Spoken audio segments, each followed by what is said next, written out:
네, 안녕하십니까. 성경 해석학 9번째 시간입니다. 오늘 세 가지를 공부하겠습니다. 첫째, 성경 관찰 연습입니다. 둘째, 문법적 해석법에 대해서 간략하게 생각해 보겠습니다. 세 번째, 인격적이며 영이신 하나님에 대해서 공부하겠습니다. 학습 방법으로 첫 번째, 인격적이며 영이신 하나님. 첫째, 여러분에게 동영상과 원고를 보내드리겠습니다. 여러분이 이해된 말로 간략하게 정리해 주시기 바랍니다. 그리고 공부하며 느낀 점을 간략하게 정리해 주셔서 위의 내용을 수요일까지 보내주시기 바랍니다. 두 번째, 문법적 해석법은 여러분의 교재 91페이지에서 107페이지까지입니다. 여러분이 읽으시면서 제가 지금 말해주는 내용을 간략하게 책을 읽으면서 정리해 주시면 됩니다. 그래서 그냥 이렇게 가볍게 읽듯이 정리하면서 이해하고 정리하시면 될 것 같습니다. 첫째, 단어의 의미를 먼저 알아야 되겠죠. 그래서 낱말의 어원이 어떻게 오느냐 이런 것들에 대한 내용 공부하죠. 그 다음에 사용된 낱말의 용법, 그 다음에 낱말의 동의어적인 사용하는 것들. 두 번째, 관련된 낱말의 뜻. 그래서 첫 번째는 문법적 의미에 의한 해석과 용어들에 의해서 결정될 경우, 얘들이 나와 있습니다. 두 번째, 낱말은 사용된 그곳에서 단 한 가지의 뜻만 가지고 있습니다. 몇 개의 뜻이라 한 가지의 뜻. 세 번째, 다의적인 낱말의 뜻이 조화적으로 일치할 경우들이 있습니다. 첫째, 한 낱말이 가장 평범한 의미로 사용될 경우. 이것도 예들이 있습니다. 두 번째는 한 낱말의 특별한 한 가지 의미가 다른 의미를 내포하는 경우. 세 번째, 본래 뜻보다 더 깊은 뜻을 드러내는 낱말. 네 번째, 이제 우리가 한 낱말이 같은 관계로 2회 이상 사용할 때 시종, 같은 뜻으로 우리는 간주합니다. 뜻의 변화가 있는 것이 아니라. 자, 이렇게 해서 여러분이 91페이지까지 97페이지부터 91페이지에서 107페이지까지 읽으면서 이렇게 이 내용들을 간략하게 여러분이 이해해 주시고 정리해 주시면 되겠습니다.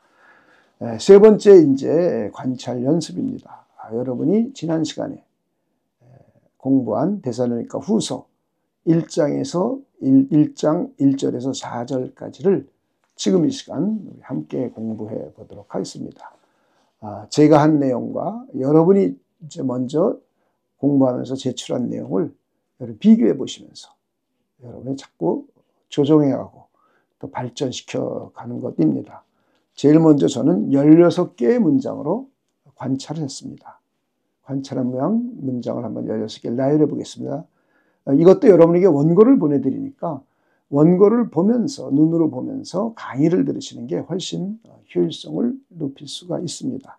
강의만 들으면 흘러가서 잊어버리기 때문에 여러분이 직접 비교하고 대조할 수가 없죠. 그래서 제가 제 원고를 여러분에게 보내드릴 것입니다. 16개의 문장을 한번 생각해 보겠습니다. 첫째, 바울 일행은 실로아노와 디모데이다. 두 번째 문장, 바울 일행이 데살로니가인의 교회에 편지를 했다. 세 번째 문장입니다. 바울 일행이 데살로니가인의 교회에 편지로 은혜와 평강을 빌어줬다. 복을 빌어준 것이죠. 은혜와 평강을. 네 번째, 바울 일행이 은혜와 평강을 빌어줬는데 어디서 오냐? 하나님 아버지와 주 예수 그리스도로 오는 은혜와 평강을 빌어줬다. 다섯 번째 문장입니다. 데살로니가인의 교회는 데살로니가에 사는 사람 중에 하나님 아버지와 예수 그리스도 안에 있는 사람이다. 여섯 번째, 바울 일행이 데살로니가인 교회를 형제라고 불렀다. 일곱 번째입니다. 바울 일행이 데살로니가인 교회를 위하여 항상 하나님 아버지께 감사했다. 8번째 문장입니다. 바울이 하나님 아버지께 감사한 것을 당연히 여겼다. 9번째 문장입니다. 그 이유는 첫째, 데살로니가인의 교회는 믿음이 더욱 자랐기 때문이다. 그리고 10번째 문장입니다. 데살로니가인 교회는 세월이 흐르며 믿음이 성장했다. 믿음이 세월이 지나면서 멈추거나 사라지고 없어진 것이 아니라 믿음이 성장하고 있음을 알 수 있죠. 11번째입니다. 그들이 서로 사랑함이 풍성했다. 그렇죠? 그리고 바울 일행이 하나님 아버지께 감사한 것은, 데살로니가 교인을 위하여 감사한 것은 그들이 서로 사랑함이 풍성했기 때문이다.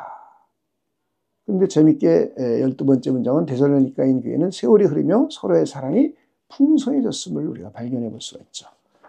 13번째 문장입니다. 데살로니가인 교회는 박해와 환난이 있었다. 14번째 문장입니다. 데살로니가인 교회는 박해와 환난을 견디고 있었다. 15번째 문장입니다. 바울이 데살로니가 교회가 박해와 환난 중에도 인내하고 믿음이 성장하는 것을 여러 교회에 자랑을 했다. 16번째 문장입니다. 교회는 하나님의 교회이다. 그리고 이제 오늘 이제 데살로니가전서 1장 후서죠. 1장 1절부터 4절까지를 관찰하며 이제 해석법이 어떻게 사용되고 또 사용되는지를 한번 간략하게 살펴보겠습니다. 본문에서 문법적인 해석법은 특별한 것이 없습니다. 그렇죠? 여러분이 본문을 읽고 관찰하는 가운데 모르는 단어, 특별히 어떤 의미를, 뜻을 이해할 단어들은 없었습니다. 그렇죠? 그런 의미는 별로 없었을 것입니다. 그냥 여러분들이 본문을 자세히 여러 차례 읽고 내용을 파악하는 일만 있습니다. 문해력, 독해력이 필요한 것이지 다른 특별한 것이 없습니다. 여러 번 읽으며 관찰한 내용을 문장으로 적다 보면 내용이 파악이 됩니다. 이것이 성경을 읽는 첫 번째 가장 중요한 겁니다. 가장 중요한 것이 자꾸 읽고 간략한 문장으로 정리하고 내용을 쭉 정리하면서 내용을 이해해가는 것입니다.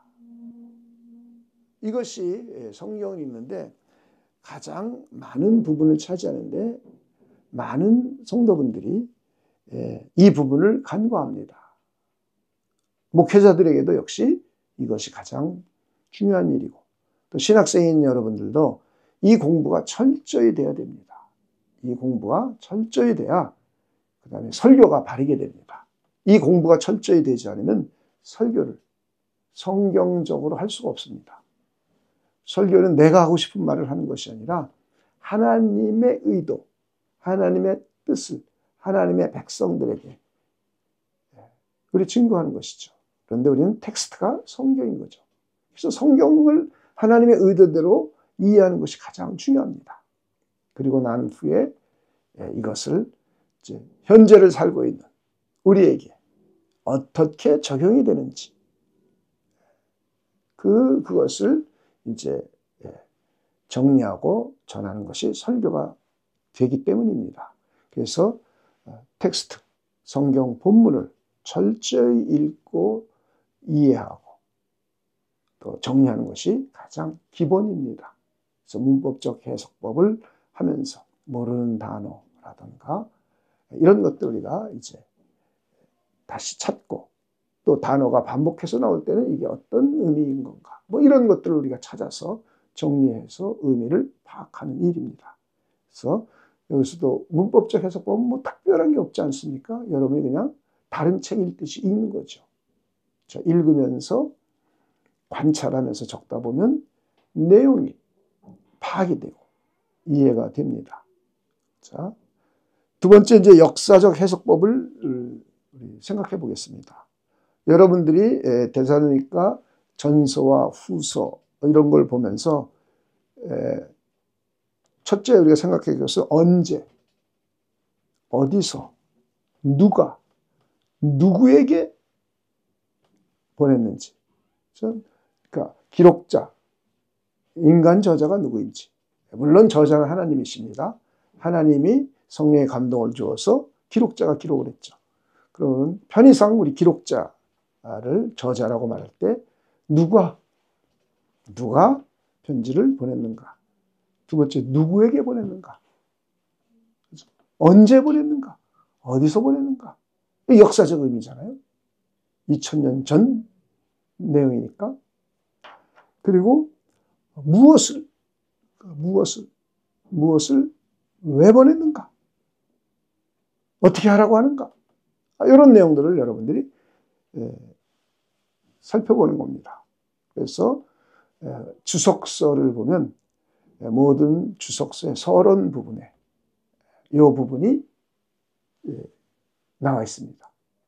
저자가 누구고, 언제, 어디에서, 누구에게, 왜 보냈는지, 무엇에 관한 것들을 보냈는지, 이런 것들이 서론 부분에 나와 있습니다. 그래서 이걸 여러분들이 잘 먼저 본문을 읽기 전에 이해하고 파악하는 것. 이게 역사적 해석법 중에 하나입니다.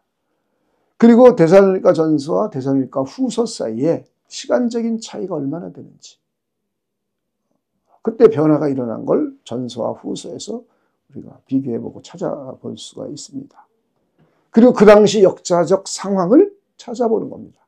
이건 주석서에 다 나와 있습니다. 학자들이 이미 다 연구해서 해놨습니다. 그래서 그걸 보면서 어느 시대, 어느 때, 여긴 지금 환난과 핍박이 있었다니까 얼마나 심했는지, 뭐 이런 것들을 여러분이 미리 이해하고 공부해서 파악하고 나면 성경 본문을 해석하는데 조금 더 도움이 됩니다. 이들이 이제 보니까 환난과 핍박을 받았음에도 불구하고 세월이 지나면서 데살로니가 교회는 인내할 수가 있었어요. 기다리고 있었어요. 그렇죠? 그리고 믿음이 오히려 성장했어요. 서로의 사랑이 더욱더 풍성해졌어요. 자, 이런 것들을 우리가 전서와 후서 사이에 서론 부분인 전서 1장 1절부터 4절, 후서 1장 1절부터 4절까지만 봐도 이런 것을 우리가 비교해 볼 수 있습니다.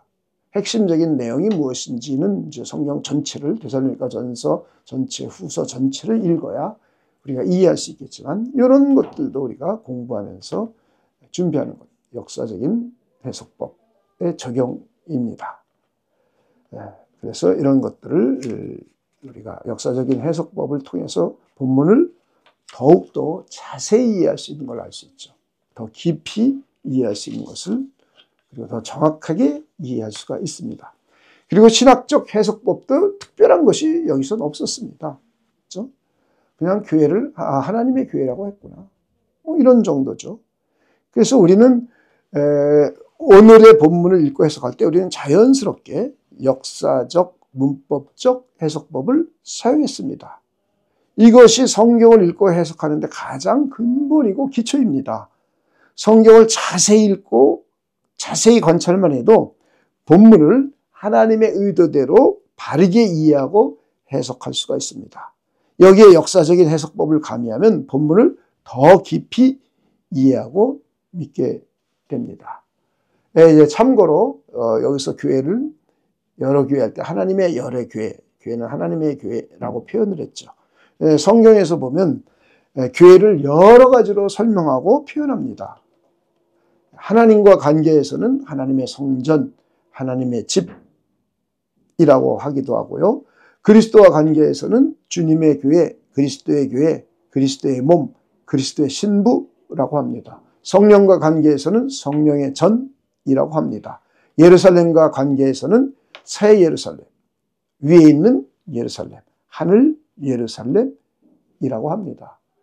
예루살렘은 옛 언약 백성, 구약 백성의 신앙생활의 중심이었습니다. 그렇죠? 그래서 새 예루살렘인 교회가 이와 대조해서 새 예루살렘인 교회가 새 언약 백성인 신약 백성의 신앙생활의 중심이 되는 것이죠. 그럴 때 우리가 교회를 새 예루살렘, 또 어떤 때는 하늘 예루살렘, 위에 있는 예루살렘이라고 합니다. 이 땅에 존재하는 이제 교회가 하늘에 속한 공동체임을 우리에게 알려주는 것이죠. 그러므로 해서 우리는 위의 것을 생각하고 위의 것을 쫓아갈 수 있도록 합니다. 그리고 진리와 관계에서 부를 때는 진리의 기둥과 터라고 합니다. 그래서 교회는 진리를 받들고 진리를 선포하고 진리를 가르쳐야 함을 우리에게 일깨워 줍니다. 자, 어찌됐든 이제 우리 해석법 세 가지를 한번 이 본문을 우리가 읽고 관찰하면서 어떻게 사용하고 있는지를 생각해 봤습니다. 다시 이제 우리 공부하는 의도대로 돌아간다면 16개의 문장을 제가 관찰했습니다. 이제 16개의 문장을 가지고 이제 개요 문장을 만들도록 하겠습니다. 여러분이 먼저 보면은 바울 일행과 데살로니가 교회와의 관계가 기록되어 있습니다. 그래서 그렇게 관계된 문장을 한번 쭉 찾아보면 2번 문장, 바울 일행이 편지를 쓰고 있잖아요. 데살로니가 교회에게 바울 일행과 데살로니가 교회의 관계죠. 그리고 은혜와 평강을 빌어주고 있죠. 그렇죠? 편지를 통해서. 그것도 관계죠. 그렇죠? 2번 문장, 3번 문장. 4번 문장은 하나님 아버지와 우리 주 예수 그리스도께로부터 오는 은혜와 평강을 빌어주고 있죠. 그렇죠? 이것도 관계죠. 6번 문장은 바울 일행이 데살로니가 교인을 형제라고 부르고 있죠. 가족이라는 개념이죠. 하나님의 가족. 형제, 자매. 가족이기 때문에 형제, 자매 이렇게 부르는 거예요. 7번 문장입니다. 항상 하나님 아버지께 감사하고 있죠. 바울 일행이 데살로니가 교회를 위하여 항상 하나님 아버지께 감사하고 있죠. 8번 문장. 그들이 감사하면서도 뭐 특별하게 여긴 게 아니라 당연한 거야. 우리가 데살로니가 교회 성도들을 생각하며 기도할 때 감사하는 것은 당연한 일이야. 이렇게 생각했어요. 15번 문장을 보니까 그들은 바울 일행은 데살로니가 교회 성도들의 박해와 환난 중에도 인내하고 믿음이 성장하는 것을 여러 교회에게 자랑을 했습니다. 바울의 자랑거리인 걸 알 수가 있죠. 데살로니가 교회가. 그래서 바울 일행과 데살로니가 교회와의 관계를 살펴볼 수 있습니다. 그래서 이것을 한 개의 문장으로 정리한다면 멘토인 바울 일행이 데살로니가 교회를 지속해서 사랑으로 돌보고 있다. 저 사랑으로 지속해서 돌보고 있어요. 편지를 보내기도 하고 축복을 빌어주기도 하고 자랑하기도 하고 그들을 위해 기도하기도 하고 형제라고 부르면서 관계를 계속 맺으면서 돌봐주고 있음을 우리가 알 수 있어요. 전서와 후서를 보면서 계속 돌봐주고 있음을 우리가 알 수가 있습니다. 그래서 한 개의 문장으로 멘토인 바울 일행이 데살로니가 교회를 지속해서 사랑으로 돌보고 있다. 두 번째, 데살로니가 교회의 특징을 발견할 수 있습니다. 9번 문장, 10번 문장, 11번 문장, 12번 문장, 13번 문장, 14번 문장, 15번 문장을 통해서 데살로니가 교회가 믿음이 더욱 잘하는 걸 볼 수 있죠. 두 번째는 세월이 흐르면서 자란 걸 보니까 믿음이 성장했죠. 10번 문장이죠. 11번 문장, 그들이 서로 사랑함이 풍성하다고 그랬어요. 풍성함을 관찰하고 있었죠. 12번 문장, 데살로니가 교회는 세월이 흐르며 서로의 사랑이 풍성해졌음을 우리가 알 수 있죠. 13번 문장, 그들에겐 박해와 환란이 있음을 알 수 있죠. 14번 문장, 근데 박해와 환란 가운데도 이들이 견디고 있어요. 데살로니가 교회가. 이런 특징이 있었죠. 견디지 못하고 쓰러지거나 넘어진 것이 아니라 굳이 견디고 있음을 알 수 있어요. 15번 문장입니다. 바울 일행이 데살로니가 교회가 박해와 환란 중에도 인내하고 믿음이 성장하는 것을 자랑했다고 그랬잖아요. 여러 교회. 그러니까 이들은 인내하고 있었고 믿음이 성장하고 있었음을 알 수가 있습니다. 그래서 이 문장을 한 개의 문장으로 정리해 보면 데살로니가 교회는 시간이 지날수록 믿음이 성장하고 사랑이 풍성해지고 소망에 인내가 있다. 이게 특징이잖아요. 시간이 지날수록 믿음이 성장하고 있고요. 사랑이 풍성해지고 있고요. 소망에 인내가 있는 이런 특징이 있음을 알 수가 있습니다. 그래서 개요 문장을 다시 한번 두 개로 다시 한번 정리해 보면요. 멘토인 바울 일행이 데살로니가 교회를 지속해서 사랑으로 돌보고 있다. 두 번째 문장은 데살로니가 교회가 계속 믿음의 성장과 사랑의 풍성함과 소망의 인내가 있다.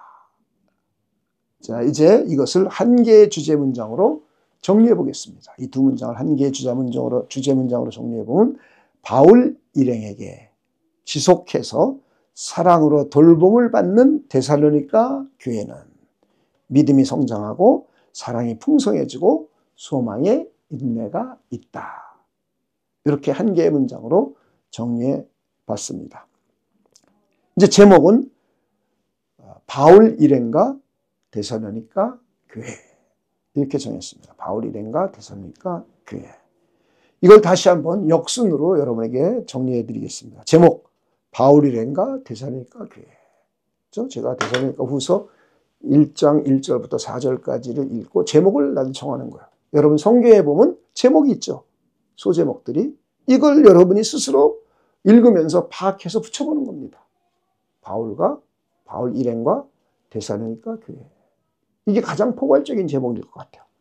주제, 멘토인 바울 일행의 돌봄을 지속해서 받은 데살로니가 교회는 믿음이 성장하고 사랑이 풍성해지고 소망의 인내가 있다.